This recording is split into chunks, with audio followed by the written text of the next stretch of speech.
Presidente Serracchiani, ha presentato oggi il piano per la riqualificazione e la messa in sicurezza della strada statale 52 bis Carnica, un intervento che avrà un impatto importante sul territorio. Importantissimo, intanto è un intervento interamente finanziato, 63 milioni di euro, in parte sono fondi di coesione e in parte sono fondi del contratto di programma di ANAS.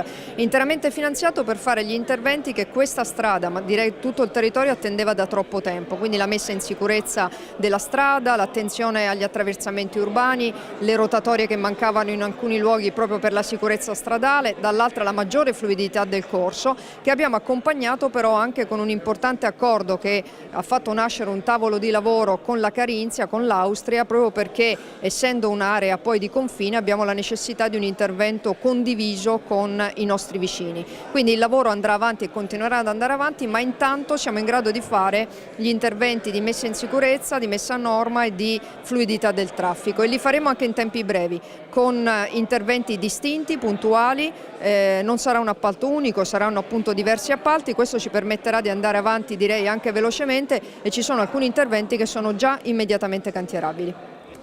Assessore Santoro, il piano che è stato presentato oggi non è un caso isolato, lei ha detto, ma si inserisce all'interno di un quadro completo sulla viabilità della montagna. Sì, il cambio di rotta che questa amministrazione regionale ha fatto, soprattutto sul territorio della montagna, è passare dagli interventi spot a degli interventi che siano inseriti in un quadro generale e complessivo di riqualificazione. Questo è il caso che arriva per primo alla nostra attenzione, ma parallelamente per esempio FVG Strade sta facendo un analogo lavoro di ricognizione e di proposte di soluzione per quanto riguarda la Val Degano. Questo è molto importante perché fa parte della programmazione ed è evidente che non serve più mettere a posto i punti critici che emergono per emergenza, ma dotarsi di una programmazione che dia alla fine un'arteria stradale coerente e nell'insieme leggibile da chi fruisce la strada stessa. Abbiamo visto per esempio con il Mitris che gli improvvisi allargamenti e restringimenti sono i luoghi nei quali le incidentalità sono più elevate. Agire su un lavoro coerente e completo dall'inizio alla fine dell'infrastruttura è il lavoro che stiamo facendo.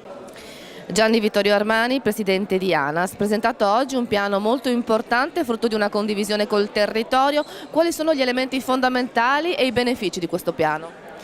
Prima di tutto che è un piano integrale che affronta tutta la direttrice e cerca di risolvere tutti i problemi della direttrice per dare una risposta completa al territorio. Il secondo punto è il fatto che ogni intervento viene condiviso, si condivide sia la strategia, che cosa si vuole fare di questa direttrice e dell'economia che sottende a questa direttrice e sia con la condivisione puntuale di tutte le soluzioni tecniche e poi il fatto che è completamente finanziato. Si può vedere un'opera dall'inizio alla fine che dà una risposta completa al territorio per le proprie esigenze. I benefici sono sicurezza, principalmente maggiore sicurezza su tutta la direttrice, garanzia che questi posti siano accessibili in modo semplice e agibile, pur essendo luoghi di montagna.